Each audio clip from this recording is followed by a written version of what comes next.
Hello guys, এদের দেখছেন রিয়ালগুলা,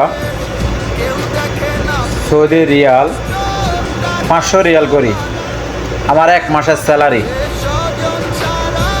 এই তিনটা নোটের কারণে আমরা বাংলাদেশ ছাড়ি সৌদি আরব আইছি। এই টাকাগুলোর ভিতরে আছে আমাদের রক্তর বিনিময়ে আমরা এই টাকা পাইছি। মাথার গাম পায়ে ফালাইয়া এই টাকা কামাই করি। এই টাকার কারণে বউ সারা থাকন লাগে, ছেলে মেয়ে সারি আইয়া করছি, বাপ মায়ের আদর যত্ন থেকে বঞ্চিত হয়েছি, ভাই বোনের মায়ের থেকে বঞ্চিত হয়েছি। এই রিয়েলের কারণে আজকে আমরা বাংলাদেশ ছাড়ি সৌদি আরব আইছি।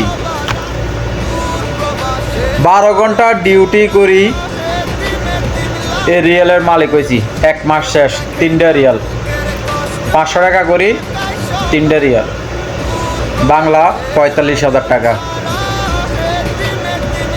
আমরা যারা প্রবাসে আছি আসলে টাকা কামাই, কিন্তু আইস করি নিজের কাছে টাকাগুলো রাখতে পারি না, আর রাখলেও খরচা করতে পারি না। কেননা এই টাকার ভিতরে কি পরিমাণ কষ্ট হয় একমাত্র যারা প্রবাসে আছে তারাই বুঝতে পারে। যারা প্রবাসে আছে তারাই বুঝতে পারে টাকা কামান কত কষ্ট।